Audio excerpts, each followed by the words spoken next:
ou alors la reine de Saba, qui s'est exilée là-bas une fois qu'elle a dû quitter le roi Salomon. Bref, tout sauf l'Afrique, en terre africaine. Imaginez-vous un seul instant qu'on puisse trouver en France, en Bretagne par exemple, un seul mégalithe et qu'on vienne vous dire que c'est les Égyptiens qui l'ont mise là. Non, ça n'aurait pas de sens pour les habitants locaux. Ils vont d'abord considérer que ça vient de leur propre descendance. Or, à Zimbabwe, il y a les peuples Shona qui sont là. Mais au lieu d'attribuer d'abord ces trouvailles, ces constructions au peuple Shona, ou à leurs ancêtres, ou à leurs semblables, on est parti chercher des gens extérieurs à l'Afrique. Et qu'on ne retrouve plus sur place. Voilà comment, vous voyez, là on voit que c'est la falsification, l'idéologie, la falsification, puisque ces peuples n'ont pas des descendants sur place, ils sont volatilisés. Et ils laissent le soin aux nègres, pour paraphraser chez Kanta, le soin de perpétuer les formes. Donc, je pense que la falsification a opéré pour les besoins de l'esclavage, de la traite négrière et de la colonisation qui a suivi. Lorsqu'on va coloniser un peuple, le discours est encore d'actualité aujourd'hui, et qu'on prétend qu'on y est là pour le civiliser, on ne peut pas reconnaître que ce peuple est plus civilisé que soi, et même qu'il a une civilisation tout court, on préfère lui apporter la civilisation clé en main. Donc, qu'est-ce qu'on doit faire? On doit falsifier. Et voilà comment le discours colonial, à la suite du discours esclavagiste, a falsifié et même détruit des vestiges. Parce qu'il falsifie, et pour appuyer, on détruit les vestiges. Où est le nez du Sphinx? Il est au British Museum. Qui l'a fait tomber? On prétend que c'est les Mamelouks qui s'amusaient. Les Mamelouks, c'est-à-dire que les descendants de Géorgiens et d'Albanais qui ont régné sur l'Égypte jusqu'au 19e siècle, à l'arrivée des Européens, donc des Français et des Anglais.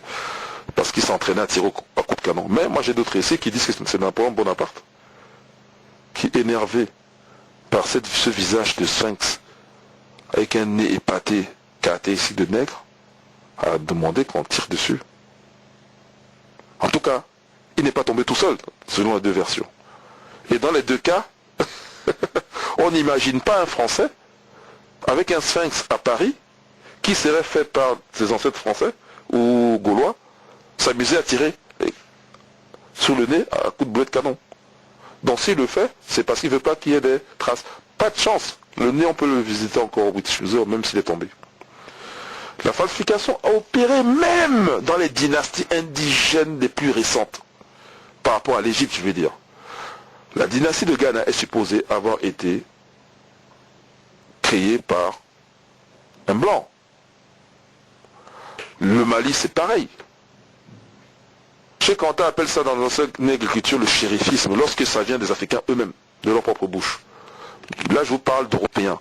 Parce qu'il y a un que sais-je, l'Afrique blanche, écrite par une dame, dont je tairai le nom, pour toutes les dynasties des royaumes d'Afrique de l'Ouest sont données à des blancs. Dans le cas que je vais citer là, je pense je suis là au Niger, Agadez, la ville de Agadez, qui était un des endroits où s'arrêtait le Paris-Dakar. Donc c'était lors d'un Paris-Dakar, je regardais la télévision, et les gens de Paris-Dakar, la télévision est partie voir, la télévision, ça devait être TF1 ou FR3, je ne sais plus très bien, ils sont partis voir le sultan d'Agadez, ils ont eu une audience. Le sultan parle dans sa langue, on traduit. Qu'est-ce que nous traduisent? Le sultan est en train de dire quoi? Que la ville de Agadez, que c'est le sultan, c'est-à-dire le roi de Turquie, qui dans sa grande mansuétude a daigné leur envoyer un fils, un des princes turcs. Et que lui, le sultan qui était noir, la tête aux pieds, mais noir solex, noir charbon, était descendant de ce fils de sultan turc. Et que c'est lui qui a construit la mosquée d'Agadez. En tout cas, qui l'a fait construire. C'est ce que Cheikh Anta appelle le shérifisme. C'est-à-dire que l'aliénation culturelle s'est nourrie de cette falsification aussi. Au point que des Africains eux-mêmes se croient obligés de s'inventer une origine extra-africaine pour valoriser leur statut. Et Cheikh Anta disait souvent que l'aliénation culturelle finit par faire partie de notre propre substance. À un point qu'on ne peut même plus s'en débarrasser. Même quand bien même on le voudrait. C'est le cas là. Donc maintenant, la falsification a fait beaucoup de mal à l'Afrique. Il est donc du devoir des Africains de s'en guérir Les choses ne se feront pas autrement. Ça a commencé avec Cheikh Anta, le Obenga, Abou Bakr Moussalam, ça c'est pour l'égyptologie. Mais nous autres aussi, on suit avec la science. Et vous aussi, avec vous divulguez les idées. Il y a des cours partout, Africa Mat, Kipera Shabaka, tout ça. Et en Afrique même, j'ai vu, il y a des cercles chez Anta Diop, ils font des cours. Et à terme, une façon de... En fait, tout ça concourt à quoi? À ce qu'il y ait une conscience historique africaine. À ce que l'Africain retrouve son identité culturelle. L'identité culturelle est définie dans Antériorité de civilisation nègre en 3 points. Et il reprend la situation barbarie. Premier point, parce qu'il y a un ordre dans l'idée de Cheikh Anta Diop, c'est le facteur historique. Donc il est important de retrouver son histoire, la plus lointaine possible.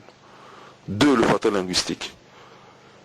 Il serait souhaitable d'avoir au moins une langue continentale et de préserver les autres langues africaines. Et le 3e point, c'est le facteur psychologique.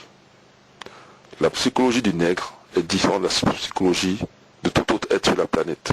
Cela tient de son vécu. En tout cas, tant qu'il aura cette identité culturelle, il aura cette psychologie. Il peut la changer, c'est pas grave, puisque je vous ai dit que c'est classifié. Le point à ne pas perdre, c'est la conscience historique. Même la langue, on peut la perdre. Mais si on perd sa conscience historique, c'est fini. Donc, tout ce que nous faisons là, c'est rétablir cette conscience historique, qui est la plus importante pour définir notre identité culturelle, et qui permettra la renaissance de l'Afrique